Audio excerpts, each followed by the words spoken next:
प्रिय विद्यार्थियों, वायुमंडल के संगठन को समझने के बाद आज के इस वीडियो लेक्चर में हम वायुमंडल की संरचना, स्ट्रक्चर ऑफ द एटमॉस्फेयर के बारे में जानेंगे।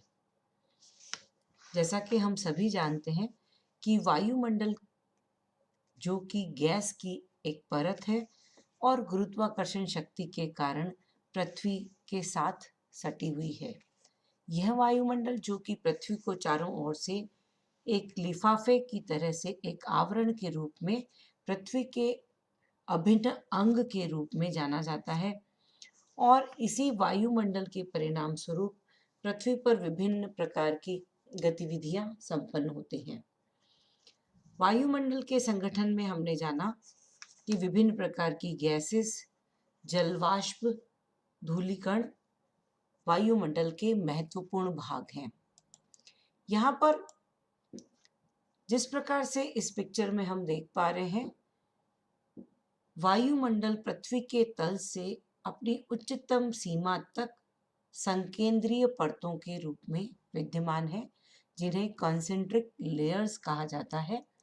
ये लेयर्स घनत्व, तापमान और गैसीय संगठन की दृष्टि से एक दूसरे से भिन्न भिन्न है। पृथ्वी की सतह के साथ संलग्न वायुमंडल और उच्चतम स्तर पर वायुमंडल में विभिन्नताएं उत्पन्न होती रहती हैं। जैसा कि हम इस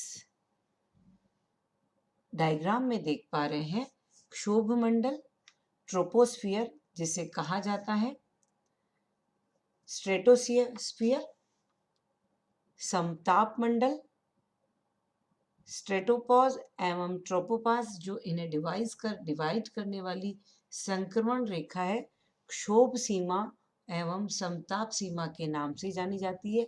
मेसोस्फियर मध्य मंडल, मेसोपॉज जो कि तापमंडल और मध्य मंडल को विभाजित करने वाली परत है। ट्रोपोपॉज, स्ट्रेटोपॉज एंड मेसोपॉज एक संक्रमणकारी परतें हैं जो कि दो वायुमंडल के परतों को विभाजित करती है। वायुमंडल की सबसे निचली परत जो कि क्षोभ मंडल है, वायुमंडल की सबसे निचली परत जिसकी औसत ऊंचाई 16 किलोमीटर है, भूमध्य रेखा पर इसकी ऊंचाई जैसा कि हम इस डायग्राम में देख पा रहे हैं 18 किलोमीटर, जबकि यह ध्रुवों पर 8 किलोमीटर तक की ऊंचाई है। क्षोभ सीमा पर क्षोभ मंडल की ऊंचाई विषुवत रेखीय क्षेत्रों में अधिक होने का कारण महत्वपूर्ण रूप से भूमध्य रेखीय क्षेत्रों में चलने वाली संवहन धाराएं हैं जो कि वायु राशि को काफी ऊंचाई तक ले जाती है और वह ऊष्मा को पर्याप्त ऊंचाई तक ले जा पाती है। जैसा कि हम इसमें देख रहे हैं कि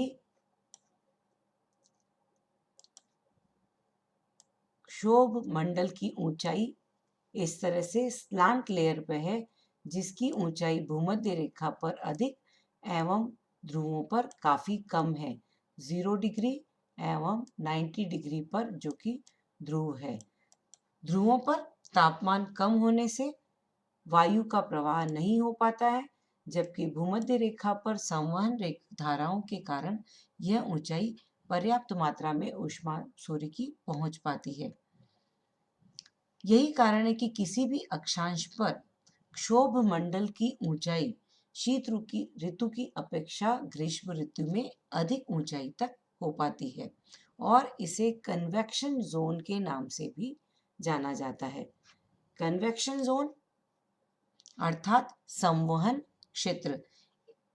इस संवहन क्षेत्र में प्रत्येक 165 डिग्री पर 165 मीटर की ऊंचाई पर 1 डिग्री सेंटीग्रेड टेम्परेचर कम होता जाता है, अर्थात प्रत्येक 1000 मीटर की ऊंचाई पर लगभग 6.5 डिग्री सेंटीग्रेड तापमान कम हो जाता है। 165 मीटर्स 1 डिग्री सेंटीग्रेड। मानव के लिए क्षोभ मंडल सर्वाधिक महत्वपूर्ण परत है, जिसे ट्रोपोस्फियर कहते हैं। ट्रोपो अर्थात परिवर्तनशील। यह मंडल बहुत ही अधिक परिवर्तनशील है, क्योंकि जितनी भी ऋतु एवं मौसम से संबंधित घटनाएं हैं इसी क्षोभ मंडल के भीतर होती है, जो कि ऋतु एवं मौसम का प्रभाव पृथ्वी के धरातल पर निरंतर डालती रहती हैं। इसी परत में धूल, जलवाष्प सबसे अधिक मात्रा में होती है, जिसके कारण बादलों का बनना और वर्षण की क्रियाएं संपन्न होती है। और इस मंडल में ही जितनी भी जलवायु और मौसम संबंधी घटनाएं होती हैं वो मानव के जीवन को प्रभावित करती हैं। इसके ऊपरी जो संक्रमणकारी परत है, जिसे कि क्षोभ सीमा, जो कि क्षोभ मंडल की ऊपरी परत ट्रोपोस्फियर, उसकी सीमा ट्रोपोपॉज, यह बहुत ही पतली और अस्थायी परत होती है। इसके पश्चात वायुमंडल में तापमान कम होना बंद हो जाते हैं। यहाँ पर आते आते, जैसा कि हमने इस डायग्राम में देखा था, कि तापक्रम इस परत के पश्चात आकर के कम होते हैं, जैसा कि हम इस डायग्राम में स्पष्ट रूप से देख रहे हैं। टेम्परेचर डिक्रीज, क्षोभ मंडल में ऊंचाई के साथ तापमान कम होते हैं प्रति 165 मीटर पर 1 डिग्री सेंटीग्रेड, या इसे कहें 1000 मीटर की ऊंचाई पर 6.5 डिग्री सेंटीग्रेड, जैसा कि मैंने आपको पूर्व में बताया। ट्रोपोपाज के पश्चात टेम्परेचर डिक्रीज होना बंद हो जाते हैं, जो कि आपको इसमें दिखाई दे रहे हैं। यहाँ पर क्योंकि जितनी भी घटनाएं हैं वह क्षोभ मंडल में होती हैं, तो क्षोभ सीमा के पश्चात वायुमंडल में हवाएं और संवहन धाराएं चलना बंद हो जाती हैं। यहाँ से वायुमंडल की शांत परत प्रारंभ होती है। इस सीमा पर वायु का तापमान भूमध्य रेखा पर लगभग -80 डिग्री तक हो जाता है, जबकि ध्रुवों पर यह -45 डिग्री तक रहता है। ध्रुवों पर यह टेम्परेचर -45 और विषुवत रेखा पर -80 डिग्री सेंटीग्रेड होता है। इसके पश्चात क्षोभ मंडल के पश्चात समताप मंडल, इन दोनों को अलग करने वाली परत क्षोभ सीमा, जिसमें दोनों ही परतों के गुण विद्यमान रहते हैं। समताप मंडल, यह परत पृथ्वी की 50 किलोमीटर की ऊंचाई तक विद्यमान परत है, जिसकी मोटाई भूमध्य रेखा पर कम, जैसा कि हम देख रहे हैं, भूमध्य रेखा पर कम और ध्रुवों पर अधिक होती है। कभी कभी यह परत भूमध्य रेखा पर लुप्त भी हो जाती है, और इसके निचले भाग में तापमान, जैसा कि मैंने पहले के डायग्राम में भी बताया, कि निचले भाग में यहाँ पर टेम्परेचर 20 किलोमीटर की ऊंचाई तक लगभग कोई भी परिवर्तन नहीं होता है। अतः इसे स्ट्रेटोस्फियर और समताप मंडल के नाम से भी जाना जाता है। 50 किलोमीटर की ऊंचाई तक तापमान में निरंतर वृद्धि हो रही है, जैसा कि हम देख पा रहे हैं कि तापमान में वृद्धि हो रही है। इंक्रीजिंग टेम्परेचर इसमें दिखाया गया है। इसका कारण यहाँ उपस्थित ओजोन गैस की महत्वपूर्ण परत है, जो कि सूर्य से आने वाली पराबैंगनी किरणों का अवशोषण करती है। और इस परत में, जैसा कि मैंने आपको स्पष्ट किया, कि क्षोभ सीमा के पश्चात वायुमंडलीय और मौसमी घटनाएं नहीं होती है, अतः इस क्षेत्र में बादलों का बनना नहीं हो पाता है। यहाँ पर आंधी, बादलों की गरज, संवहन धाराएं सभी लगभग समाप्त हो जाती हैं और वायु क्षैतिजीय दिशा में प्रवाहित होती है। समताप मंडल की बाह्य सीमा को समताप सीमा या स्ट्रेटोस्फियर कहते हैं, स्ट्रेटोपाज कहा जाता है, जिसमें ओजोन की मात्रा यहाँ पर अधिकतम होती है, और कभी कभी मोतियों की जैसी दुर्लभ आभा वाले बादल भी यहाँ पर पाए जाते हैं। इसके आगे की परत, जिसे कि मध्य मंडल कहा गया है, इस डायग्राम में आप देख रहे हैं लगभग 80 किलोमीटर तक जिसकी ऊंचाई का विस्तार है, 80 किलोमीटर तक मध्यमंडल, और जिसमें ऊंचाई के साथ तापक्रम कम होते हैं, जैसा कि आप इस डायग्राम से देख रहे हैं। स्ट्रेटोस्फीयर के पश्चात ऊंचाई पर जाने पर तापक्रम कम हो रहे हैं। यहाँ पर आप देखेंगे कि क्षोभ मंडल में तापक्रम बढ़ते हैं, समताप मंडल के निचले भाग में स्थिर रहते हैं, उसके पश्चात क्रमशः बढ़ते हैं, पुनः वहीं मध्य मंडल में ऊंचाई के साथ तापमान कम होते जाते हैं। वायुमंडल का सबसे अधिक घनत्व धरातल के निकट होता है, क्योंकि सारी परतों का भार इन्हीं परतों पर पड़ता रहता है। अतः क्षोभ मंडल में कुल वायुमंडल का 80% द्रव्यमान होता है, जबकि आयतन का वायुमंडल के कुल 1.5% ही होता है। इसके विपरीत मध्यमंडल, तापमंडल और बहिर्मंडल में मध्यमंडल, तापमंडल और बाह्य मंडल हल्का होने के कारण इन तीनों ही परतों में 93% आयतन अर्थात फैलाव 93% है, जबकि क्षोभ मंडल का फैलाव 1.5% ही है। अर्थात मध्यमंडल, तापमंडल और बहिर्मंडल मिलकर के वायुमंडल का सिर्फ 1% भाग है, और इस फैलाव को हम इस प्रकार से इस डायग्राम में देख सकते हैं। और द्रव्यमान की दृष्टि से क्षोभ मंडल, मध्यमंडल, तापमंडल और बाह्य मंडल 1% है, जबकि 93% आयतन की दृष्टि से मध्यमंडल, तापमंडल और बहिर्मंडल है। इसके पश्चात तापमंडल वायुमंडल की चौथी परत है, जो कि हम देख रहे हैं। इस परत में मध्यमंडल से 80 किलोमीटर से लगभग 640 किलोमीटर की ऊंचाई तक 640 किलोमीटर की ऊंचाई तक यह परत विस्तृत है। इस परत में तापक्रम प्रारंभ में तीव्र गति से बढ़ते हुए हम देख पा रहे हैं, उस जो कि लगभग 1480 डिग्री सेंटीग्रेड तक तापमान पहुंच जाता है। इस परत में सूर्य से प्राप्त होने वाली किरणों का एक्सरे तथा पैराबैंगनी किरणों का अवशोषण कर लेने के कारण यहाँ पर तापमान अधिक हो जाता है, परंतु यहाँ वायु का घनत्व बहुत कम होता है। इस तापमंडल के निचले भाग में, जैसा कि तापमंडल के निचले भाग को आयन मंडल भी कहा जाता है, आयनोस्फीयर जिसे कहा जाता है, हम ये देख पा रहे हैं। आयन मंडल या आयनोस्फीयर जहाँ कहा गया है, यह 400 किलोमीटर की ऊंचाई तक विस्तृत है। गैस कण, विद्युत कणों को अवशोषित करने वाली इस परत में आवेश युक्त कण आयंस पाए जाते हैं। इसी कारण से इस परत का नाम आयन मंडल किया गया है।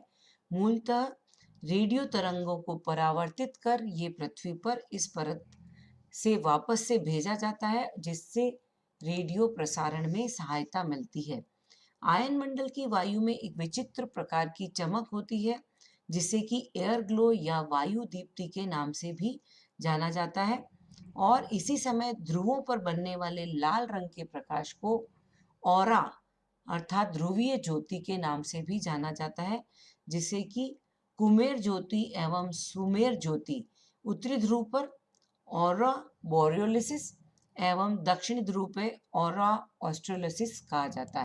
उत्तरी ध्रुव के पास उत्तरी ध्रुवीय ज्योति एवं दक्षिणी ध्रुव के पास में ऑरोरा ऑस्ट्रेलिस दक्षिणी ध्रुवीय ज्योति, सुमेर ज्योति एवं कुमेर ज्योति के नाम से इसे जाना जाता है। तो इस प्रकार से इलेक्ट्रॉन्स की सांद्रता के आधार पर आयन मंडल को विभिन्न परतों में बांटा जाता है, जिन्हें कि DEFG परत के नाम से भी जाना जाता है। आयन मंडल में विशिष्टताएं अद्भुत प्रकाश ध्रुवों के पास एवं इलेक्ट्रॉन की परतों का महत्वपूर्ण योगदान है। इसके पश्चात 640 किलोमीटर के ऊपर की परत को बाह्य मंडल कहा जाता है, जो कि वायुमंडल के सबसे ऊपरी एवं हल्की परत है। यहाँ पर वायु बहुत ही अधिक विरल एवं अंतरिक्ष के अंतर्गत विलीन हो जाती है, जिसकी कोई सीमा नहीं है। It has no defined borders as the altitude rises it thins out until there are no molecules left. जब तक वायु बिल्कुल विलीन नहीं हो जाती, जब तक इस परत के अंतर्गत बना रहता है। तापक्रम की दृष्टि से यदि हम देखें तो हम देख पा रहे हैं कि ऊंचाई के साथ तापमान घटते हैं। समताप मंडल में कुछ भाग तक तापक्रम स्थिर रहने के पश्चात ऊंचाई के साथ तापक्रम घटने की बजाय बढ़ते हैं, अतः इसे तापक्रम की विलोमता भी कहा जाता है, जो कि इस ग्राफ से हम स्पष्ट देख पा रहे हैं कि समताप मंडल और ताप मंडल दोनों में ही थर्मल इन्वर्जन यानी ताप की विलोमता पाई जाती है। ऊंचाई के साथ तापक्रम घटने के स्थान पर ऊंचाई के साथ तापक्रम बढ़ते हुए दिखाई दे रहे हैं। इस परत में तापक्रम बढ़ने का मूल कारण ओजोन है, जबकि इस परत में तापक्रम के बढ़ने का कारण भी स्पष्ट किया जा चुका है कि यहाँ पर भी उपस्थित सूर्य से कणों के धूल कण सूर्य से प्राप्त होने वाली एक्सरे और पराबैंगनी किरणों का अवशोषण कर लेते हैं, जो कि आयन मंडल का महत्वपूर्ण भाग है। रासायनिक संगठन की दृष्टि से वायुमंडल को दो भागों में बांटा जा सकता है, जिसे कि सममंडल एवं विषम मंडल, होमोस्फीयर एवं हेट्रोस्फीयर के नाम से जाना जाता है। हम देख चुके हैं कि वायुमंडल की निचली परत जो हमें दिखाई दे रही है, वायुमंडल की निचली परत जिसे कि सममंडल कहा जाता है, यह परत 90 से 100 मीटर की ऊंचाई पर पाई जाती है। 0 से 90 किलोमीटर की ऊंचाई तक ही पाई जाती है, जिसमें गैसों का अनुपात लगभग समान रहता है। इसी कारण से इसे समताप मंडल भी सममंडल भी कहा जाता है। यहाँ पर जैसा कि हम वायुमंडल की संगठन में समझ चुके हैं कि अधिकतम पार्ट नाइट्रोजन जो कि 78 यहाँ पर हम देख चुके हैं 78.03% 08% नाइट्रोजन एवं इसी प्रकार से oxygen 20.99%, argon carbon dioxide hydrogen नीलियम। इस प्रकार से इस सममंडल की गैसेस की मात्रा समान होने के कारण इसे सममंडल या होमोस्फीयर कहा जाता है, जिसमें तापमान के आधार पर 3 परतें हम देख पा रहे हैं: क्षोभ मंडल, समताप मंडल और मध्यमंडल।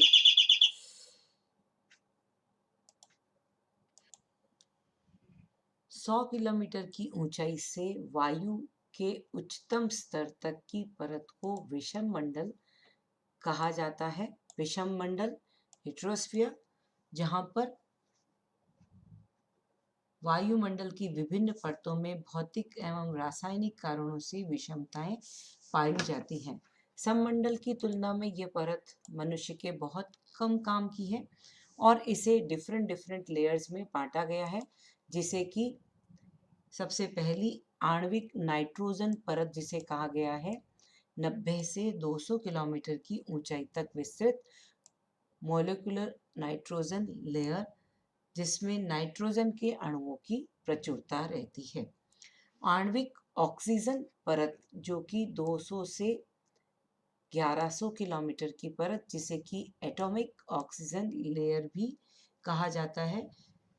1100 मीटर तक की ऊंचाई की इस परत में ऑक्सीजन के अणु अधिकतम पाए जाते हैं। उसके पश्चात हीलियम परत, जिसमें हीलियम की मात्रा, हीलियम परत एवं हाइड्रोजन परत, helium layer and atomic hydrogen layer पाई जाती है। मूलतः सममंडल और विषम मंडल दोनों ही वायुमंडल की संरचना के आधार पर विभाजित किए गए, जहां पर गैसेस की विविधता के आधार पर इसे दो भागों में विभक्त किया गया है, सममंडल एवं विषम मंडल। यहाँ पर अभी तक हमने जाना कि वायुमंडल के अंतर्गत ऊंचाई पर आने पर तापक्रम में विभिन्नताएं पाई जाती है और जिसे हमने विभिन्न कारणों को विभिन्न परतों के माध्यम से समझा। और ओजोन लेयर, क्लाउड्स का बनना, उल्का पिंड एवं ऑरा, ये सब भी हम अभी तक पढ़ चुके हैं। वायुमंडल के महत्व को हमें अभी जानना आवश्यक है कि वायुमंडल जो कि हमारे जीवन का आधार है, क्योंकि उसके अंतर्गत विभिन्न प्रकार की जीवनदायिनी जो गैसेस हैं, और वायुमंडल पे एक ऐसा महत्वपूर्ण ग्रह है जहाँ पर वायुमंडल होने के कारण, ऑक्सीजन होने के कारण हम सांस ले पाते हैं, और कार्बन डाइऑक्साइड भी पेड़ पौधों के लिए बहुत ही अधिक महत्वपूर्ण है, ये हम सभी जानते हैं। इसके अतिरिक्त तो विभिन्न मौसम एवं जलवायु संबंधित घटनाएं भी इस मंडल में घटित होती हैं। इन्हीं घटनाओं के प्रभाव से वाष्पीकरण, बादलों का बनना, पवनों का होना, ये सभी ऋतुओं संबंधित घटनाएं जिसके साथ मनुष्य की गतिविधियां जुड़ी हुई हैं, इस मंडल में मिलती हैं। इस मंडल में होने के कारण तापमान का संतुलन धरातल के साथ बना रहता है, क्योंकि वायुमंडल एक ब्लैंकेट का कार्य करता है जिसमें सूर्य से आने वाली लघु तरंगी विकिरण पृथ्वी तक पहुंच पाता है, परंतु पृथ्वी की सतह से यह वापस पूर्ण रूप से परावर्तित नहीं हो पाता है। पृथ्वी के बीच का यह वायुमंडल एक ग्रीन हाउस इफेक्ट के रूप में, कांच के घर के रूप में पृथ्वी के तापमान को लगभग औसत 30 डिग्री तक बनाए रखता है। इस प्रकार यदि यह वायुमंडल नहीं हो तो पृथ्वी का तापमान लगातार बढ़ता रहेगा, और दिन के समय ये 100 डिग्री सेल्सियस तक होकर के, और रात्रि के समय बहुत ही अधिक माइनस में टेम्परेचर चला जाएगा, जिसमें जीवन संभव नहीं है। इसी प्रकार ओजोन लेयर जो है, जो कि हम बात कर चुके हैं कि यह एक जीवन रक्षक लेयर के रूप में, जो कि सूर्य से आने वाली अल्ट्रावायलेट रेज या पैराबैंगनी किरणों को पृथ्वी की सतह तक आने में रोकती है। रेडियो प्रसारण के अंतर्गत भी मैं बता ही चुकी हूँ कि आयन मंडल एक महत्वपूर्ण, जहाँ से पृथ्वी से प्रेषित रेडियो तरंगे परावर्तित होकर के पुनः पृथ्वी तक आती हैं और रेडियो प्रसारण में सहायता मिलती है, जहां हम विश्व में दूर दूर के स्थानों से रेडियो प्रसारण को सुन पाते हैं। बाह्य अंतरिक्ष से उल्काएं निरंतर पृथ्वी की ओर आकर्षित होते हैं, मीटेरॉइड्स, जो कि धरातल पर आते हैं। ये वायु की घर्षण शक्ति के कारण वायुमंडल में या तो टूट जाते हैं या बिखर जाते हैं और कम होकर के पृथ्वी पर आते हैं। महत्वपूर्ण रूप से वायुमंडल एक वायु मार्ग को उड़ने के लिए एक मार्ग या एक क्षेत्र प्रदान करता है। और जहाँ पर और भी स्पष्ट करना चाहेंगे कि तीव्र गति से चलने वाले वायुयान लगभग क्षोभ मंडल की सीमा पर ही उड़ते हैं और स्ट्रेटोस्फीयर के अंतर्गत ही उड़ते हैं, क्यों जेट विमान जरूर साधारण सीमा से ऊंचाई तक उड़ते हैं। इस प्रकार यह वायुमंडल एक गैस की परत है जो कि पृथ्वी को चारों ओर से घेरे हुए है। इसमें वायुमंडल के संगठन में विभिन्न प्रकार की गैसेस, जलवाष्प और धूल के कण पाए जाते हैं। वहीं पर नाइट्रोजन और ऑक्सीजन वायुमंडल की जो सबसे अधिक महत्वपूर्ण गैसें हैं, वो लगभग 99% भाग को घेरे हुए हैं। क्षोभ मंडल, समताप मंडल, मध्य मंडल, ताप मंडल और बाह्य मंडल वायुमंडल की संरचना के महत्वपूर्ण अंग हैं, और क्षोभ मंडल इसमें सर्वाधिक महत्वपूर्ण है, जहां पर सभी प्रकार के विक्षोभ और वायुमंडलीय घटनाएं पाई जाती हैं। रासायनिक संगठन के आधार पर सममंडल और विषम मंडल दो भाग किए जा सकते हैं। धन्यवाद।